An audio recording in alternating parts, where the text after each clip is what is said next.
So it is match day, people. Jamaica versus Bermuda at the office, people. Jamaica versus Bermuda at the office. Basically, we're gonna have a little discussion about the game, people. But first, I have to say, this video is brought to you by Rare Nephew Overpool White Rum, the spirit of football, and the official partners of the Reggae Boyz team. So, big up on yourself, people. Smash the like button, hit the subscribe button. Thank you very much again for tuning in. Anyways, let's get cracking. Let's get it cracking, people.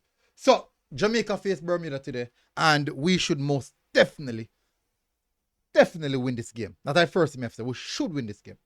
Now, so we have to win it. Yeah, of course we have to win it. We have to win it. We have to win it. What we have to discuss is we have to look and take a good retrospective of what is really happening in this campaign.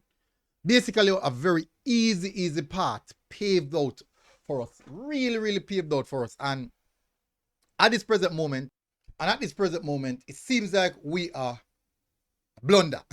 You kind of feel like we are kind of blunder as just so I feel. It just feel like we are make it. I'm saying now we make it slip away out of our hands. I am still confident. I'm still 100% confident that Jamaica will make it to the World Cup. 100%. I'm still 100% confident that Jamaica will make it to the World Cup. Now, on the other hand, we have to be mindful of what we're seeing across the world. Let me give an example. Nigeria didn't make it to the World Cup. And they have a team that many in the African continent would say is a star-studded team. Many globally would say it's a star-studded team. So why didn't they make it? They have more stars in their team than teams like Cape Verde and these teams. But yet still, Nigeria didn't make it. Now, a bit of arrogance is there, a bit of pride, or should I say, just because a team we have, you feel confident that this team should make it.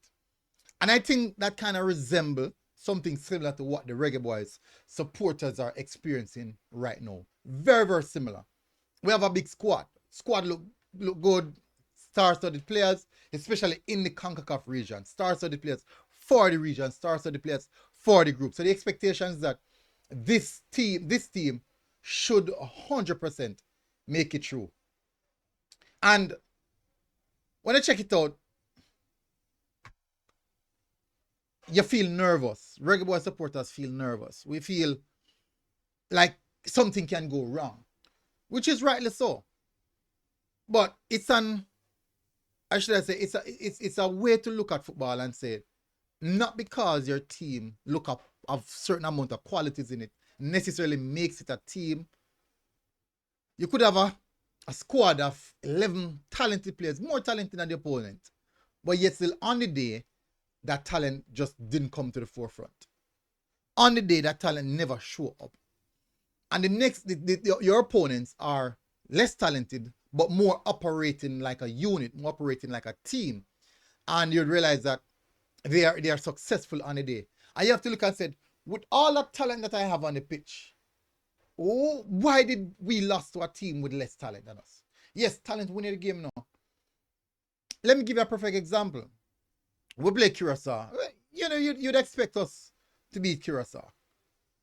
Because Curacao, they're doing some work and we have to appreciate that and we have to respect that as well. But we still expect that our team supposed to beat Curacao. Supposed to. It didn't happen. Curacao on the day had a structure, they had a plan. And they structured the team very well in what the coach wanted to do. Our team, on the other hand, went out there and we were disjointed. I think the coach's selection was a part of that. And the clearest indication of that was how the midfield looked after 30 minutes versus after 5 minutes. First 5 minutes, we had Frey at the base of the midfield, Russell playing box to box, Bobby trying to be the creator.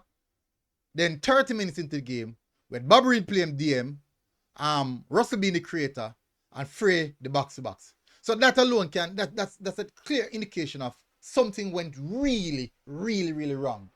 And because of that, all these three players have never played before in a midfield trio. They have never played before, especially in a crucial game we look disjointed, we look clueless, we look like we don't know what we want to do. So these are indications that even if you have a squad of players with so much talent, if they're not put together in a particular system or structure, they will not, that talent will not come to fruition. And a team with less talent have the potential of or the possibility or the capabilities of getting the job done versus us. And then you have to sit back again and look and say, where did we go wrong?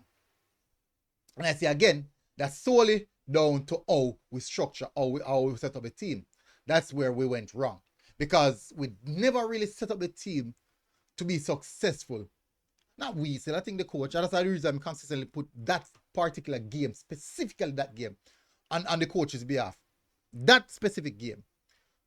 But I'm hopeful that tonight, based on what happened versus Curacao, the coach would have understand where it went wrong. The coach has said, let me rectify it. Now, the players at his selection was a big factor. He didn't have Aiden. I think he didn't have Palmer as well. So he had to switch it up a little bit. But you can switch up a team, but don't go far away from your principles. And I thought that's what McLaren did. He went too far away from his principles. Now, his idea was DM, box to box, number 8. But the application of that was not necessarily the best. Because what he had in the DM position was a right back.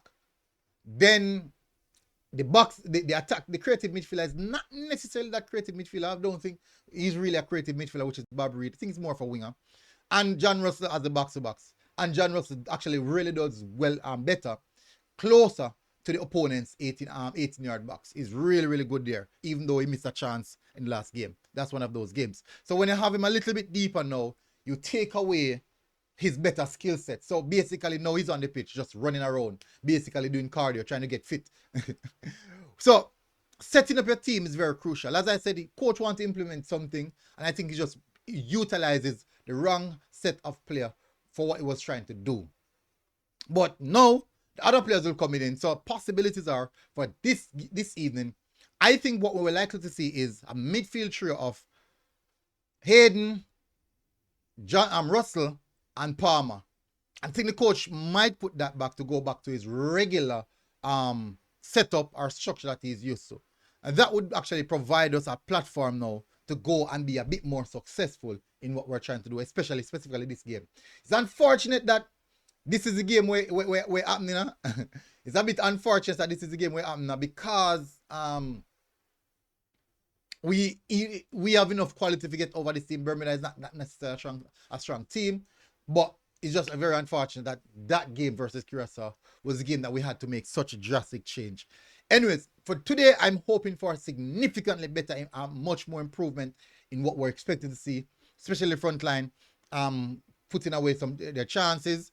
And Bailey Kadamachi didn't have a clue what was happening in the last game because midfield is disjointed, so the attacker got disjointed.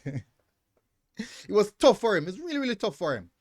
Anyways, people, I'm still confident. I'm very, very confident about later, and I'm still confident that team will make it to the World Cup. Actually, I'm more confident now that Curacao game could be the light that opens, the light that is shining in the tunnel and said, this is what's happening, and we should most definitely take it serious. And I say again, we will not make it World Cup if the players don't want it more than us as fans. The players have to want it way, way more than the fans. The players have to want it more than the federation, more than the coach, more than the supporters, more than the country. If the players want it more than us, we have no problem when they go on the pitch, because that means that they would go out there and die for it. When you want something, when you need something, you will die for it. And I think once the players go in that mindset, we should be in good hands. Anyways, big up on yourself, people. Smash the like button, hit the subscribe button, and I'll see you guys again. Until next time. MG Sports TV. We're out. God bless. Boom. Outside. You know what I mean?